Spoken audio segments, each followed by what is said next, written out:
Good morning, everybody. Please find yourself a comfy seat. So there are only two courageous people who've taken the beanbag, so we've still got space down the front here. Just make yourself comfortable, grab something else to eat and drink, and we'll shortly get started. For those of you who haven't met me before, I'm Rebecca Caro. I run Creative Agency Secrets, and we're a marketing agency who specialise in taking global marketing innovation and bringing them here and introducing them to our clients, some of them who are courageous enough to let us try new stuff with them. Because we're a new outfit, we need to get to know more businesses, to get known by more businesses. And so we run these events once a month, approximately, in partnership with other agencies to meet their client base and for them to meet our client base. So however you know us, or however you know Jeff, welcome. Really good to have you all here. Now, Jeff, would you like to introduce yourself? Thanks, Rebecca. I'm Jeff Kay. Easy Social Media is my business. We set up and we manage the social media collateral for our clients.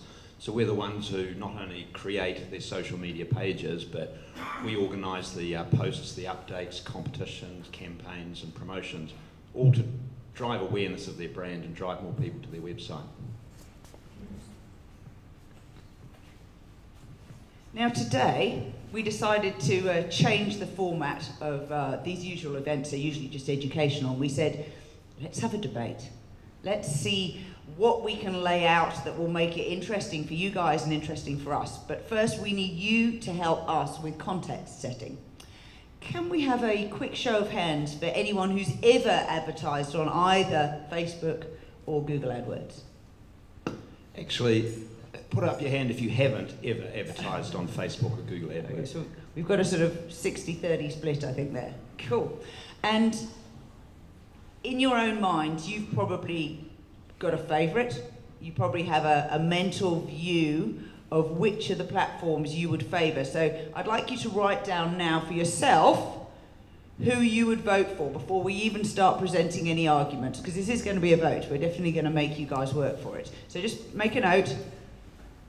Which is your favoured platform? Right. Jeff has plants in the audience, I'd just like to say, so those of you who are my friend. I'd say neither. Neither is an absolutely acceptable answer. Cool. Right, before we kick into the actual debate side, has anybody got any particular questions that they absolutely want us to answer? Put them down on your notepads as well, because what we're going to do is I'm going to talk first, Jeff's going to follow, we're going to pause, take any questions, so if there are particular things that you know you want answered, we'll take them at that point. And then we have got a couple of real business websites from people who are here in the room that we're going to flick up on the screen and just extemporise. We're going to look at them and see what we think they might be able to do using either of these platforms to advance their own business marketing objectives. Okay, so everyone ready?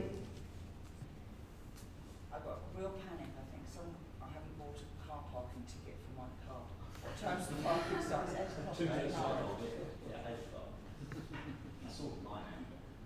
Every small price. Could unmove it, Jeff. I'd go for the junk. The keys are in my handbag, and there's some money in there. There's some money in the car. Right, sorry about that. You think you've thought of everything, don't you? You know, when you set up these events. Right. Today, when Jeff and I discussed this, I said I'd take Google AdWords as my position.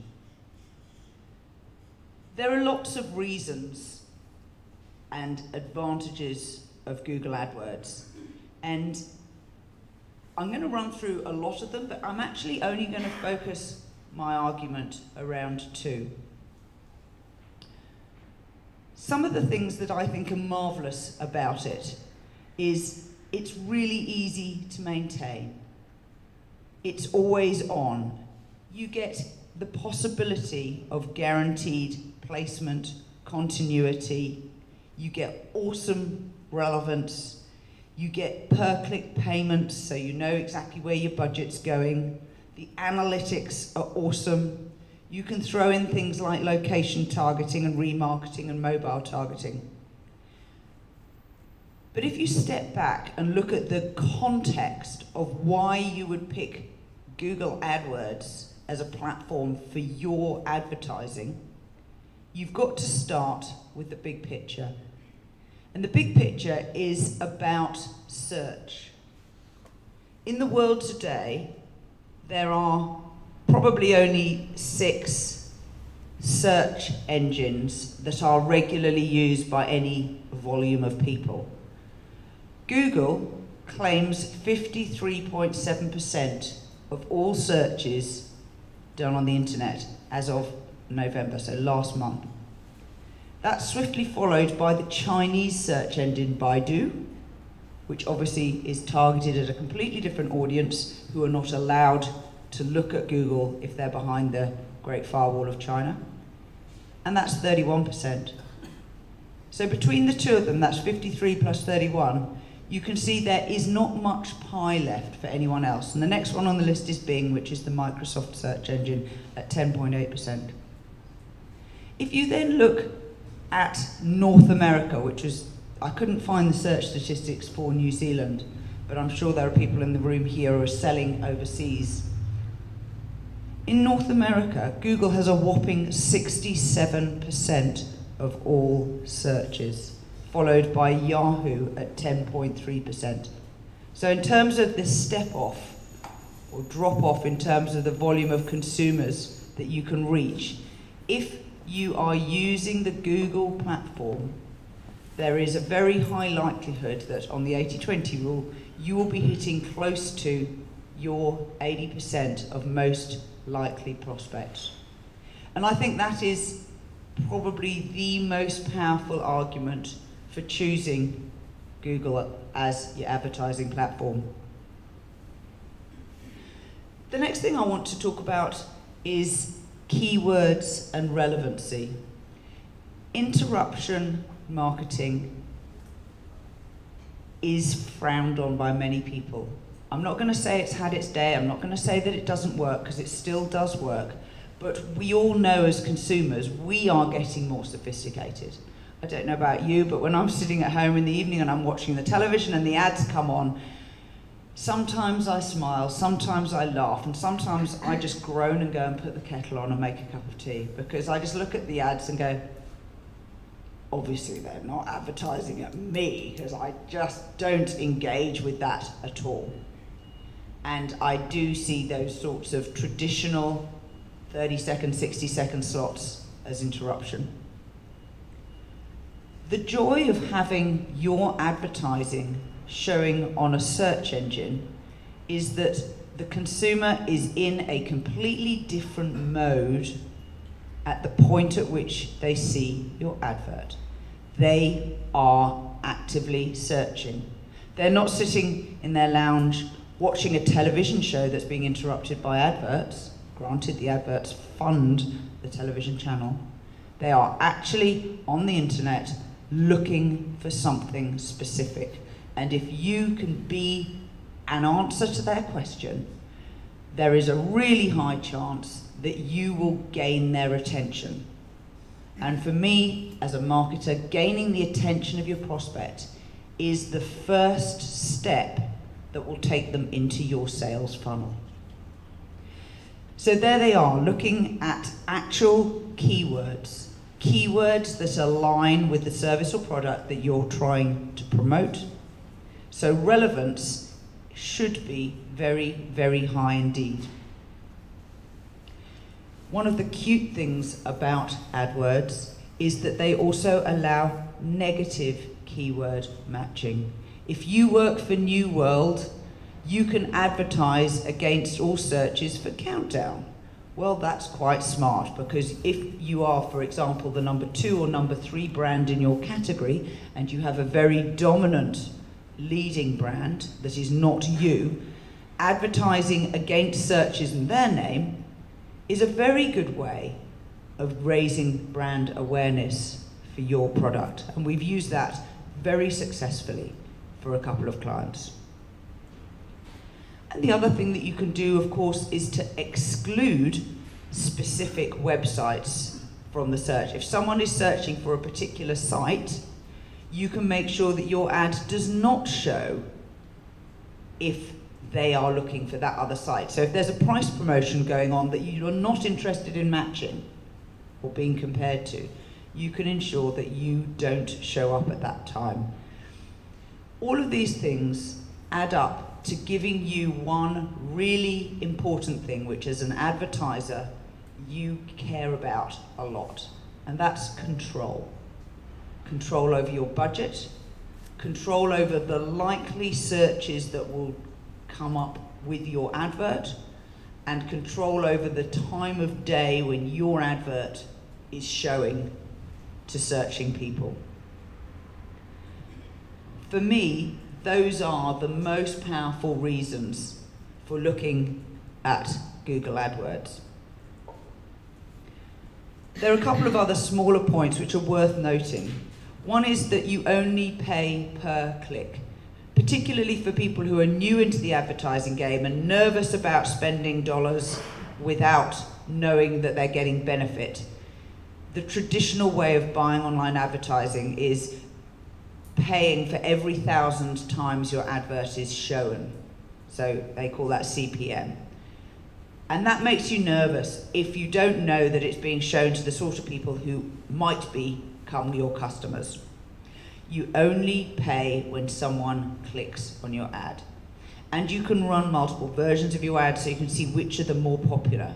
If you're just starting out, run 2 and see which gets more clicks. You get quite quick feedback.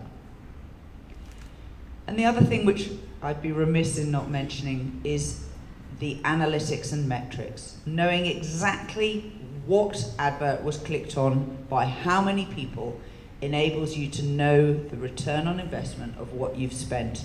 Do you know that for every dollar you spend, you sell $2.20, $5.80, whatever it is? You can then say, is it worth my while increasing or decreasing this investment?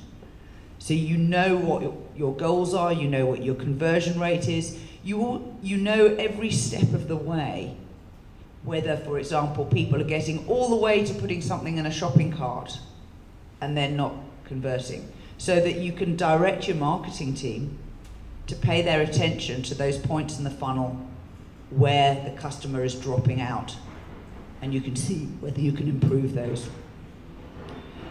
And I also want to add mobile targeting. About 5 months ago, we were reviewing the analytics for our clients. Every client that we work with, we give them our appraisal of their web analytics every month, free of charge, as part of our fee, because it's so important for us that the customer, our client, understands the numbers around their marketing. And we found on a large number of our client websites in that month that the number of views, the proportion of the total coming from mobile devices, particularly in business to consumer websites, was accelerating to the extent that a couple of them had greater than 50% of their site visits from mobile devices. So AdWords enabling mobile targeting so that you know your ad will show up on mobile devices is very important and is getting increasingly important going into the future. So just to summarize my argument for Google AdWords, number 1, it's on the search engine that more people use than any other, certainly in the English-speaking world. Secondly, you know exactly what you're paying for and what the results are of your spend. And thirdly, the keywords align with the activity that the prospect is in. They are in search mode at the point at which they see your message. And that makes your message much more likely to be seen as relevant rather than interruption.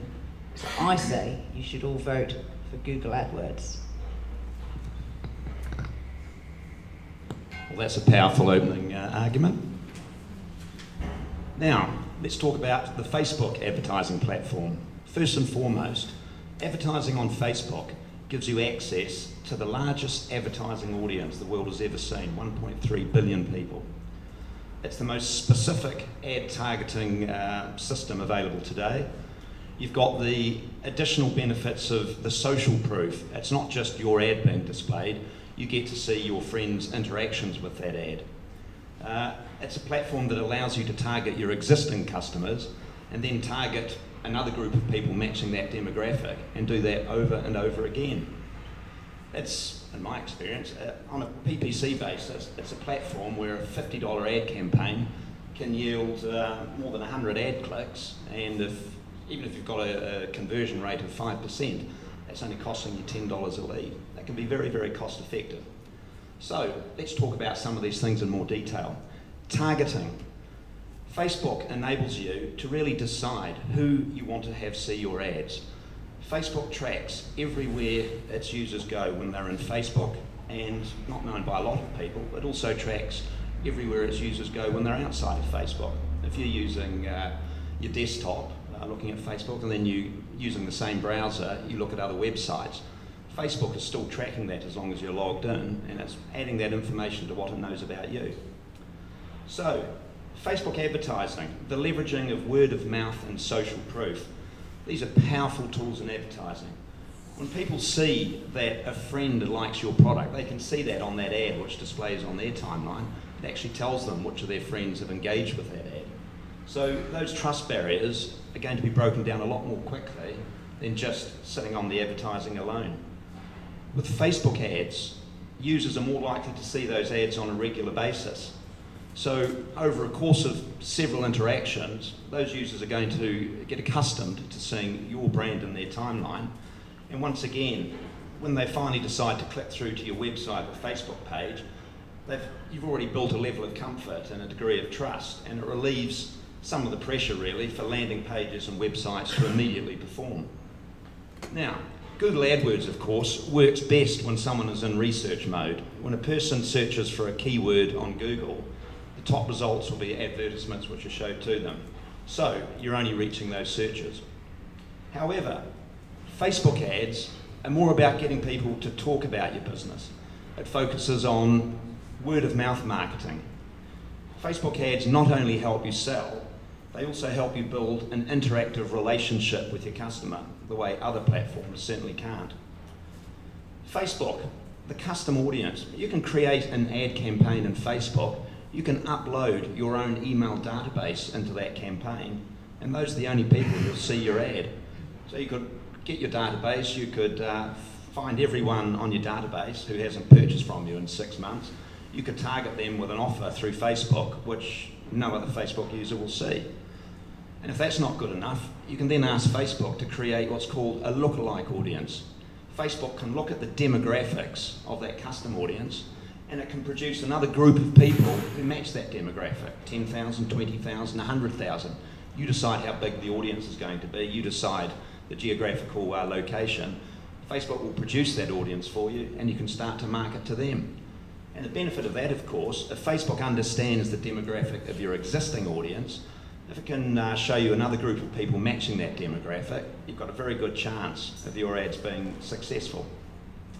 Now, the retargeting of Facebook ads. Once again, like the Google Ads platform, it's possible, once people have visited your website and returned to Facebook, to continue to target them. They'll see your brand appearing again in their timeline, that little reminder that, hey, you visited our website, perhaps you need to go and have another look. Now, with Facebook, if you've got a niche business, it's going to work even better. You've got access to this global group of users, with Facebook knowing an awful amount about each of those users. So if you're a very niche business, you can build an audience by targeting those users and reach them over and over again. Now, Facebook also allows you to set specific advertising goals. Now, do you want to get website conversions, website clicks? Do you want people to visit your Facebook page? You can decide what the outcome is, and the Facebook ads platform will help you deliver that outcome. Facebook has recently purchased an advertising platform from Microsoft called Atlas. Facebook will be deploying that in the next year, and it's really going to give Facebook advertisers an even better chance of retargeting their users. Atlas is a very powerful tool. One disadvantage of Google AdWords is that it's very difficult to remarket to people using mobile devices. Cookies don't work too well in that environment. The Atlas ads remarketing platform is going to help overcome that. Last of all, people are asking, well, Facebook advertising, does it work? Let's ask the marketers. They're shopping with their feet. In 2009, Facebook grossed $800 million in advertising revenue. Google grossed $24 billion. A handsome chunk of change. Let's move the clock forward 4 years. Facebook's revenue last year was $60 billion, so it had increased its revenue 2.5 times.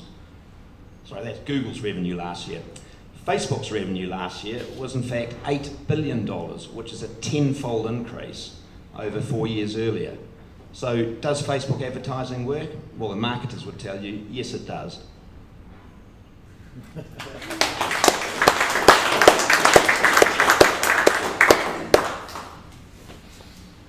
So, the time for questions. You've all listened carefully. Thank you for your attention. Has anyone got a particular question they want to ask? For instance, know when you use negative keywords, and why don't you just put in those negative keywords in the usual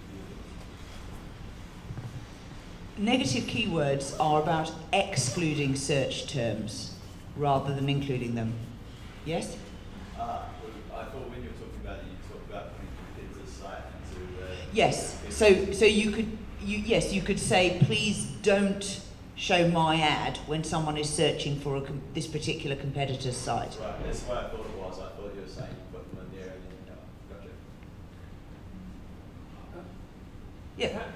How much, regarding sort of management, once either or both are working, once you've got them up and running, what's the sort of management of each? Well, Facebook, it's a little bit like Google. You get rewarded for well-performing ads. So the first part of a campaign is doing a lot of testing, trying to figure out with Facebook what images, what rearrangements of the text in the offer works better than others. You delete the non-performing ones, you do more of the performing ones, and you get rewarded with a lower cost per click and a better click-through rate. But once you've got over that first, say, month or 2 or 3, then it settles down. You're finding that you're having to do less testing. You know which ads are performing, so you tend to run with those. So yes, the management over time, or the time required to manage them, does drop. So how much input would you need to be doing for a company in 3 months plus? How long's a piece of string? Look, it depends. If the offer's changing frequently, if you're out there with a new offer, you start again with a new set of ads and drilling down to find the performing ones. Yeah, and I would echo the exact same thing. Most marketers have a range of campaigns they want to run during the year, and then there's what I would call background stuff that's always ongoing. Start off your campaign with the background stuff, which might be pushing your best-selling product sets, because you know they sell well, you know people find it easy to buy them. Start with them, keep those running in the background, and then if you have promotions or specific campaigns to overlay, you can then put them into the ad set as they align with your other marketing activities. How do you determine through Google, how does a business determine with Google ideal advertising budget with, based on their business? So the question is what's the ideal advertising budget based on your business? Every marketer will want you to spend as much as you can possibly afford. When I worked not in an agency but in-house in a business, I would approach the finance director every year for a negotiation, and my opening negotiating stance was that we should have 10% of revenues put towards sales and marketing. He would then come back and go, right, well, I'll put everyone's salaries in there, and I'll make an apportionment for your desk space and your rent and your electricity and stuff. So, if I have no actual aversion to accounting for all of your costs. But if you can persuade the people with the checkbooks that 10% of revenues can be spent on marketing in order to increase revenues, that's a return on investment that should be acceptable. So specifically, like our business, we've gone from $500 a week to $1,000 a week for AdWords. And we're still not, and Google gives us the analytics on how many hits we get for the increased budget. You know, it could go on up and up, you know. So how do you actually advise a business where that level is for weekly spend on AdWords? I usually, the question is how do you advise a business where to pitch their spend, because they Google offers them more and more exposure for every extra dollar that they spend.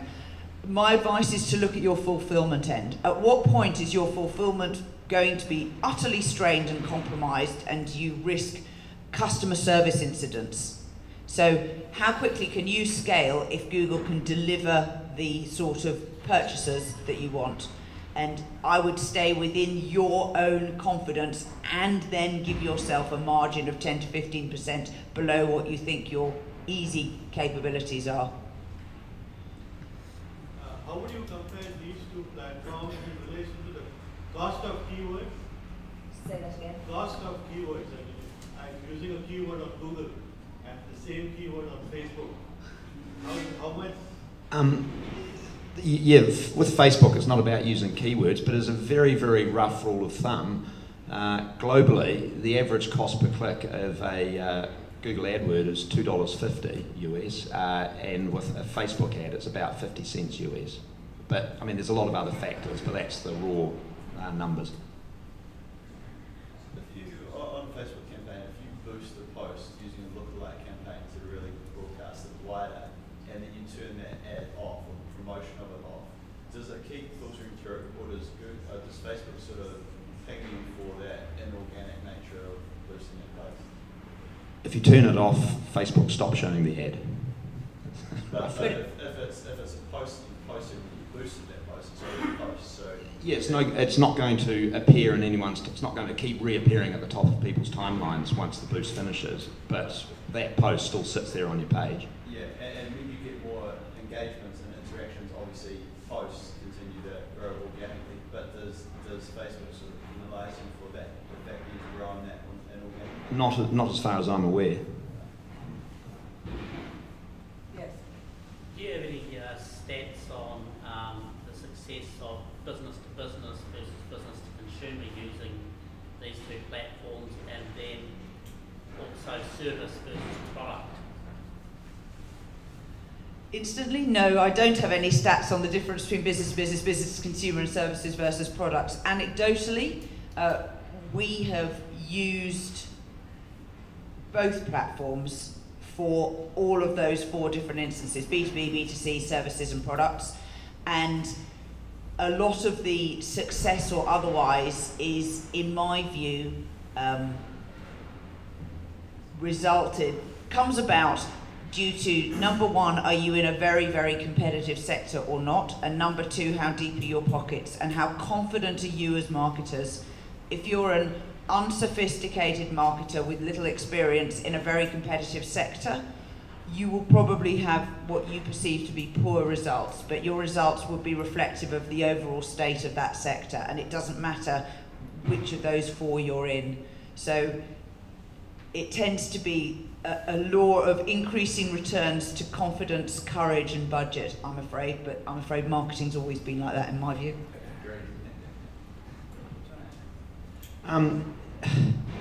With B2C or B2B, remember with Facebook, 1 in 2 New Zealanders, slightly more than 1 in 2 New Zealanders have a Facebook account. So those decision makers within those businesses can still be exposed to your brand and your messages on Facebook. I guess it would depend perhaps on the specific offer or what you are trying to achieve with your marketing. If it's just to grow a database as opposed to generate sales, maybe one is more appropriate than the other. I also think that there are reasonably few professional services that are purchased off of adverts. Yes, you might buy a window cleaner, you might get an electrician, you know, service businesses, but, you know, I don't think many people go and look for a corporate lawyer through an advertisement. Particularly in New Zealand, we like word of mouth. We would rather ring a few friends and say, hey, I'm looking for someone with this skill set, do you know anyone? And I'm sure we've all had that experience, either asking or receiving advice. Right, let's move on to our second bit of the talk. I'm going to stand up because I want to be able to look at the screen. Theo, do you want to flick up? This is a North Shore accountancy firm called Sidekick. Anita, thank you very much for letting us use your business as an example. Anita is a massively courageous marketer who has taken what to date has been a rather conservative industry, accountancy services, and has really tried to modernize it, use modern marketing techniques, and draw in a completely different customer audience of smaller businesses buying regular accountancy services, a lot on the Xero platform, so paying monthly rather than having an annual subscription. Is that a fair summary? Yeah. Cool. And also our website is our new one's coming out next week. Okay, bad timing there then. So, Anita is one branch of a national chain of accountants. So let's just qualify this and say there is a national website and she is the North Shore branch. Here's the website in summary, social icons on the bottom, bright, colourful, pretty much engaging. And then they've got a Facebook page. So we haven't logged into Facebook, so you can't see what adverts are showing, but as you can see, the 29th of November, lots of likes. I'd say 318 likes for an accountancy firm is really good compared with some of our other clients. I don't know whether you'd agree with that. All of the elements, just scroll down through the page so you guys can see what sorts of things they're posting about. As you can see, it's using Facebook to tell stories. You've got your clients and what you've done for them. It's an opportunity to showcase your expertise, 5 top tips, 3 things you need to do before the end of the financial year. Good imagery. You can see why it's getting engagement, because it is an interesting Facebook page. It's more than just reiterating the products and services. It's all about storytelling with a visual element. Facebook gives you, the viewer, guidance. People also like Deloitte. Really curious, because let's face it, they're very, very different offerings in terms of accountancy services. I've no idea who FTMS Global VN are, and this Arabic one obviously is a very hot competitor to Sidekick, not at all. But they also look at the ones that Sidekick have themselves launched, liked, and I'm guessing are these clients? Yeah. Cool. So let's go back. That people also like. How does that come about? That is simply Google going, people who have liked this page, what other pages have they also liked that appear to be in the same category? Of course, Rebecca means Facebook. But Freudian slip. Another technique, which clearly this page is using, you can get traction with your clients. You identify the Facebook pages of your clients, you like them as this page, as Sidekick, and you share content or share posts back to this page from your client's Facebook page. This puts your brand in front of the followers of your client, which is another great way to grow awareness and grow engagement for your page. Which is what we're doing today, because half of you know me and the other half know Joe. Theo, can you flick onto a Google search, and let's just search for accountant North Shore. Fair search? Yeah? So, let's see what we've got here. I haven't seen the results, so this is a first time look. So we've got North Shore Accountant, JMV, Xero Accountants, Capitol Hill, I don't know where Blake Street is, and then a localist listing, because localists obviously are working incredibly hard to maintain their relevance as a business. And then down the right-hand side, a much larger number of probably more general accountants who are not just North Shore accountants. Now let's go through the natural search. There is a business that is called accountantnorthshore.co.nz. Sadly, that's always going to show up ahead of Sidekick, probably, if they're a direct match. Then we've got a couple of competitors. Is Jolland's Calendar a competitor? Do you know them? No? Okay. O'Halloran, Crowhorth, North Shore, Albany Chartered Accountants, JMV, which are the same ones who were in the paid advertising, Greenfire, and so it goes on. So, pretty competitive. I guess there are a lot of North Shore accountants, and on a simple search, there's Sidekick coming up down the bottom of the page. On the first page, though. But on the first page. So, you know, respect for your natural search and your social work. What might you do differently? In terms of social media, well, once again, considering the Facebook ads platform as just another way of telling those stories and pushing your brand out further, and targeting it, of course, to the North Shore, so you can reach that market you're trying to reach.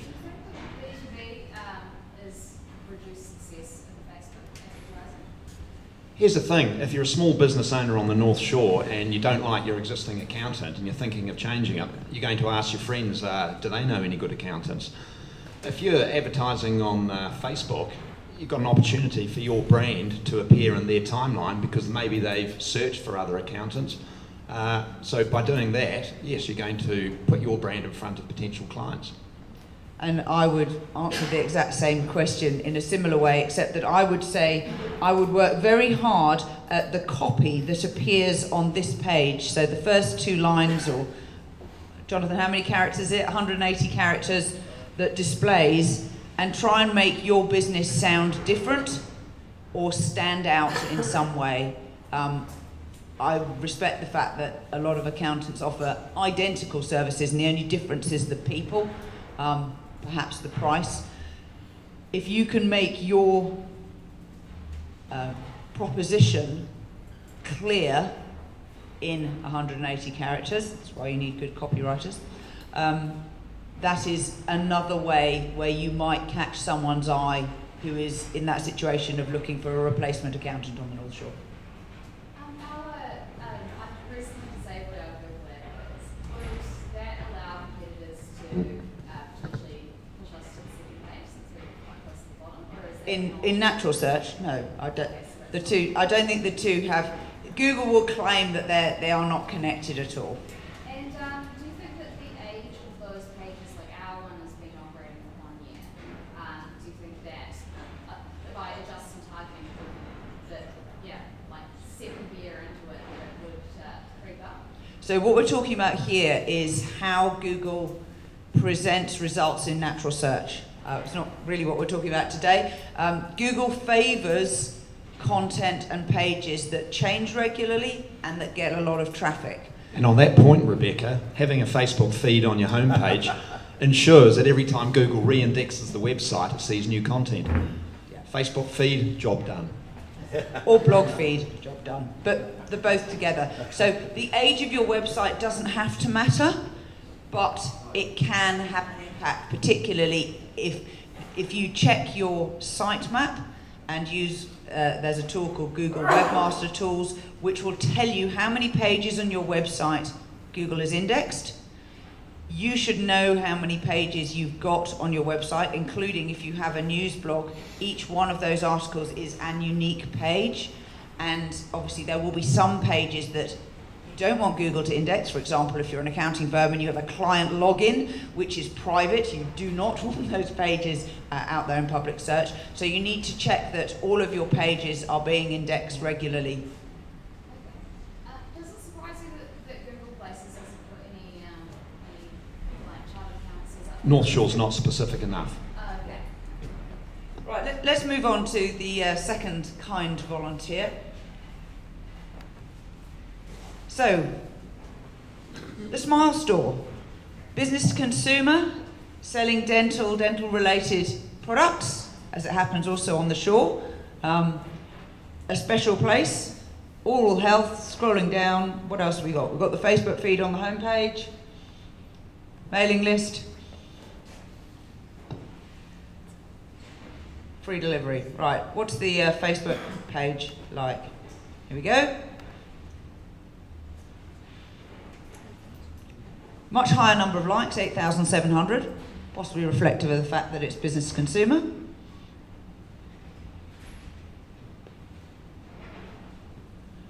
Good engagement with the content.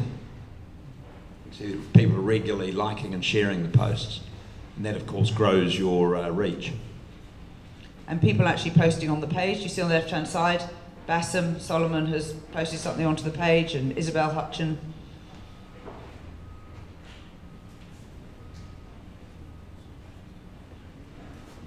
Jeff, why would they, do you see they've got liked by this page on the bottom, why would they not have similar businesses who have been liked, as we saw in the other one? Oh, as in liked by this page? No, other pages, people who like this page also liked, sorry, I can't remember what it was called. It's not showing that. No. Don't know. Mystery. There we go. So, let's do a Google search. Have you got, sorry, anything else you want to add? Off you go, Theo. What do you reckon? What should we search for, guys? Not sure dentists. They're not dentists. They are a mail order business who sells dental products. Is that? Oral maintenance. It sounds like the builders. Very dodgy. Water blaster. Flosser. There you go. Flosser. How's that? There we go. Flosser North Shore or? No, there they are. Smile Stores up there at the top as the only advertiser against that search.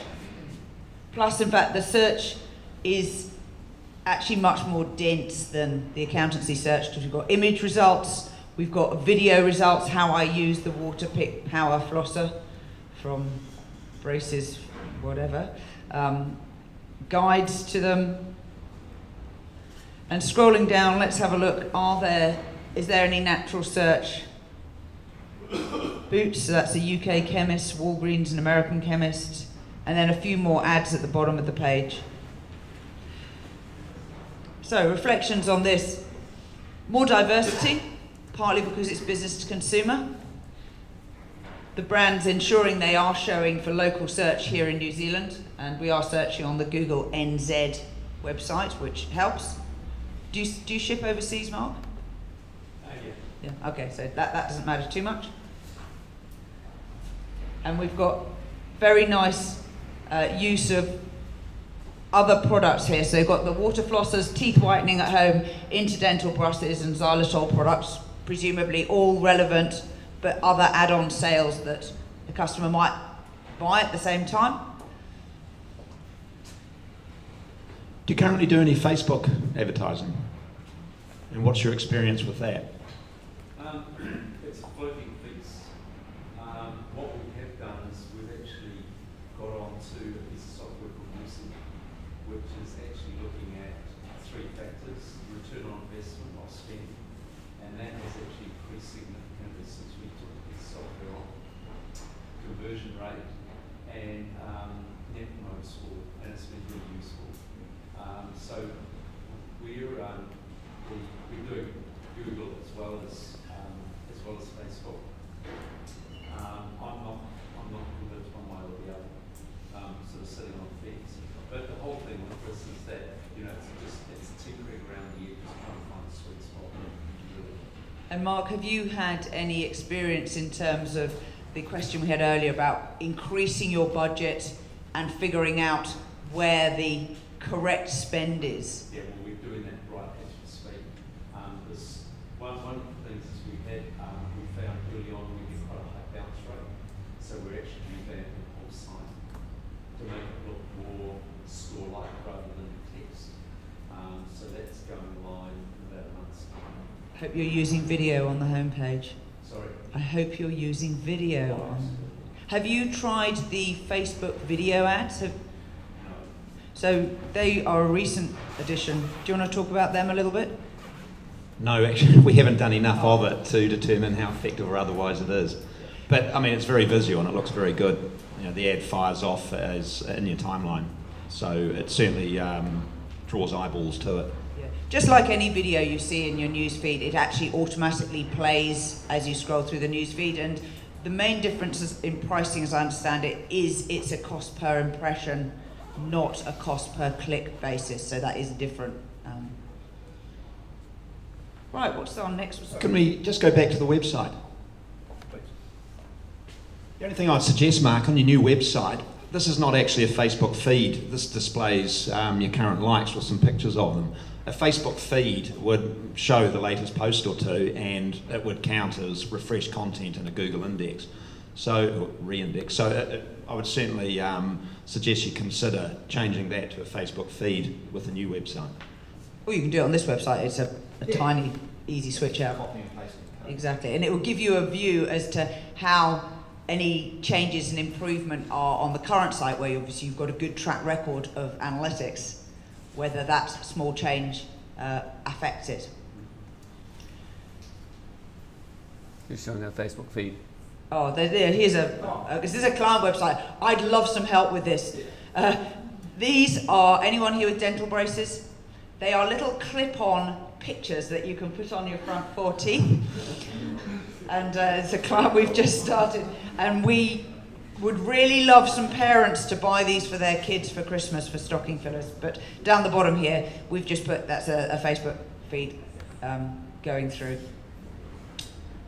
Oh, yeah, this was a little girl last night. I gave her a set, and she started trying to put them on her teeth. Anyway. Right, snowball effect is the last example we've got here.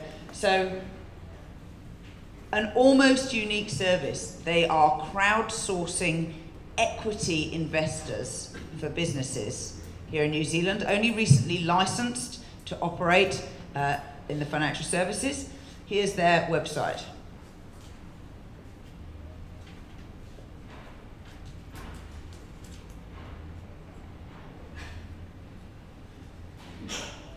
So, a challenging situation because they have a lot of financial services regulation requirements, hence, I guess, the dense copy at the bottom of that page, and a Facebook page.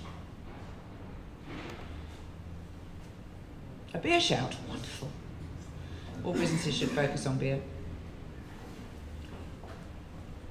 So just over 1,000 likes. Posts actually on the page.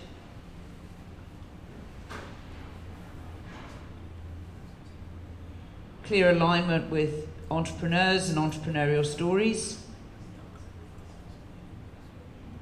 And that's the benefit of that, because this whole crowdfunding thing is very topical at the moment.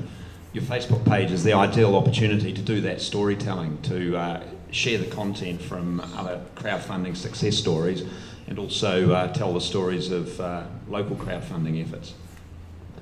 So if we do a Google search, what should we search for? Suggestions? Go on, go for crowdfunding. Just out of interest, have any of the people here ever done any crowdfunding, not for equity, but for show of hands?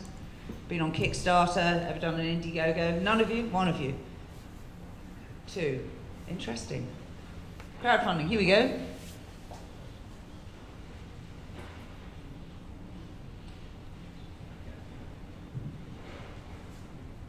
Kickstarter, Pledge Me, Snowball Effect, Indiegogo, 10 crowdfunding sites, GoFundMe, which isn't, I think, is GoFundMe New Zealand? Pledge Me is the New Zealand one, sorry. So, good exposure. Presumably no need to advertise against that search term. How many competitors do you have, Josh? There's one operating in the equity crowdfunding space. Okay, so there's plenty others in the rewards crowdfunding, which is different. Okay, so only one major competitor. So gaining, you've got 2 audiences, investors and entrepreneurs. Do you want to give us a bit of insight into, do they split between the 2 platforms? Do you get more notice in one than the other? We certainly tailor our marketing towards the investor side of our marketing. What we find in terms of referral traffic is it's like far the largest referral traffic that converts comes from Google or organic. But we're really wary of people like me who, if I'm looking for a website, type into the URL bar, I do a search there.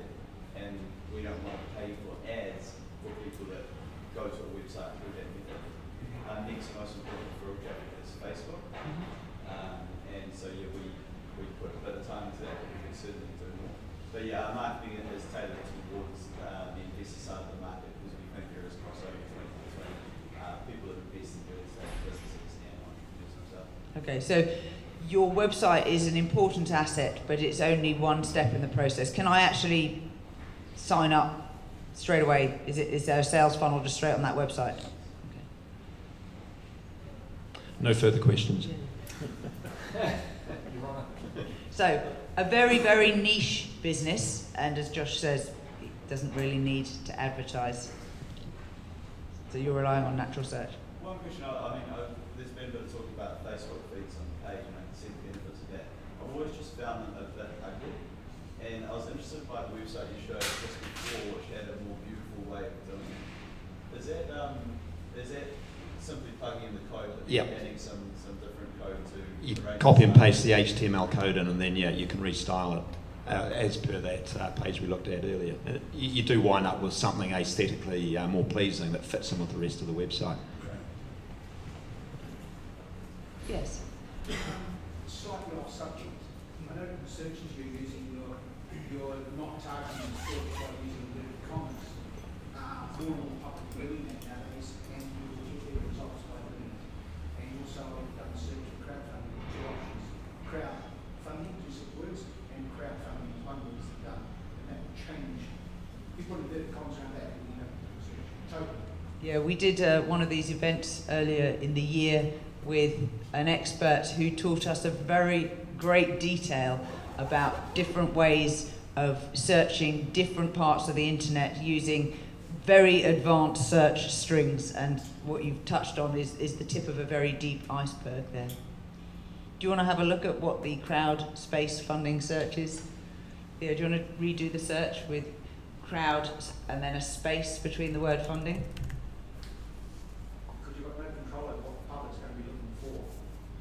The thing I love about search is when they do lots of obvious misspellings and they still show up correct. I think very, very smart. If Google sees that you regularly get concatenated words split out into two and stuff, very smart. So I'll put New Zealand in there, and the results are very much the same for crowdfunding without space for New Zealand. So we've got pledge minutes now. So inverted commas, Theo, if you can. For crowdfunding only. What do you want, for crowdfunding only or for the whole thing? So inverted commas means that there's no point putting in, put a space in there. So that says, I want those two words and they must always be in this order with a space between them. I want it exactly the way I've written it. And then you shift the inverted commas from crowdfunding to including New Zealand, giving up another search again. There we go, really nice illustration. Doesn't like me. Any other? This is what people should be doing when they're searching. All those four variations should be done whenever you search. If you're not doing it, you're not going to get the best results. That's for the customer, but you can't. It's very hard to influence the customer's skill as a researcher. That's why you do that on your websites and have different pages for different target markets and the different searches, because then you will get them found. It also, for those of you who do content marketing and copywriting, it can also be beneficial then to include those actual search strings into the specific pages on your website for natural search result. Just got a question around the likes that on that Facebook page. So if you've got existing 1,000 likes on your page, how does that drive the future interaction with those people that like it, and what's the cut through here? Theoretically, if someone's liked your page, they'll then see your content in their timeline when you post. 3 or 4 years ago, more and more of your likes would have seen it. Facebook's deliberately winding back that organic reach to persuade businesses to spend dollars on Facebook advertising. Does that answer your question? Yeah. What sort of quantums, like what sort of amount would that relate to? Say 1,000 likes over a 24-hour period or something like that if you post content? What sort of reach? Yeah. At the moment, the organic reach, if you've got a page that performs averagely, the organic reach is under 20%, probably closer to 12 or 15%, which really isn't that flash, but that's the new reality of Facebook reporting to its shareholders every quarter. And remember, if you look at your own newsfeed, Facebook only loads up about 300 entries.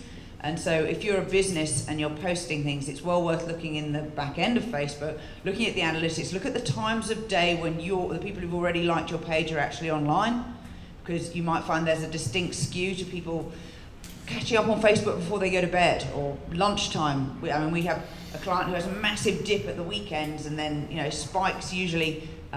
Jonathan, help us out. Where do you get the spikes on the Row Perfect page? I'm trying not to get spikes. I'm trying to even it out as much as possible. So we're working hard on the weekends, but usually you're right. Mondays it picks back up again. Yeah. And then posting at different times of day, and I've also have posted the same thing several times. Not always recommended, but you can do it, particularly if you find that you've got a morning and an evening spike, which are sort of 10 to 12 hours apart. Chances are if you load up 300 items, your same users won't necessarily be on both times. Doesn't look pretty, I will say, when you go back to the original core Facebook page, but I actually have a view that I don't think very many Facebook users actually go back and look at your page. I think they tend to just look at the most recent item. Most people see your post in their timeline rather than on your Facebook page. We do the same. We have clients with a global audience. We might post twice in the space of a day, just to ensure that the Northern Hemisphere people see it at their optimum time, as well as the people down under. Question on Facebook. If you've got an ad in Facebook and you want to reappear, would you be better not to get your partner or somebody else to actually make a comment about that ad at a different time to bring it back up the timeline? If it's a post that you've created a campaign from, comments or whatever on it won't change the way the ad appears and performs. A post by itself, yes, but not a paid campaign. So the you mentioned comments. Who here reads blogs and has noticed the number of comments is reducing massively? Any of you write blogs? So we were looking back over our most popular blogs for our business website and really noticed the drop-off in the volume of comments we're getting. And it's not a reflection of the fact that our quality has dropped off. It's a reflection of the fact that the world has changed and there is conversation going on around what we write, but the conversation is happening elsewhere. It's not happening on the blog. It's happening on Twitter, it's happening on LinkedIn, it's happening on Facebook and other places where we post. And so for a brand, that's a real challenge as to how to reflect the quality of dialogue that you're driving back on your website when that dialogue actually is embedded in Twitter or embedded in a LinkedIn stream. One way of overcoming that, on your blog site or your blog page, you can have a comments box. People can leave a comment and it forms a little chronological list of interactions with your blog. Instead of having a comments box, you can have a Facebook comments box. So once again, it's a chronological order of comments on the blog, but those comments are also being displayed on people's timelines. So you've effectively tied your blog in with Facebook. And of course, as we'd always recommend, if you have a blog, do have Facebook like and share buttons on it at the very least. On your page, you have a Facebook comment section, and you have 50 pages across your website. When someone makes a comment on one of your blog pages, is it not spread across all the other 50 pages when you don't necessarily want that? No, a comment is only on the page on which the comment is placed. I can't get Facebook to actually change that. Whenever I make on a page on my website with the Facebook links on it, I want them to comment about the blog above. But what happens is it appears from the other pages as well. So it's one feed of Facebook. I think we need to have an offline conversation. Sounds like something's not quite set up right. Go speak to Jeff or Jonathan. Any other questions? So, back in the armchairs. It's time to vote. So, looking down at your own notes and what you thought you were going to vote for at the beginning, quick show of hands for anyone who has changed their mind. Thank you. Yeah. Quick show of hands of people who've now moved to a neutral position from having favoured one or the other at the beginning of the morning. Yeah, a few more. Excellent. Okay, now for the real money. Who's voting for Jeff? Who's voting for Facebook? Hands up. Oh, thanks both of you. I told you there were plants in the audience. And who's voting for Google? Great. Thank you all very much indeed for your time. Love having you all here. Please stick around if you'd like to talk further. Goodbye.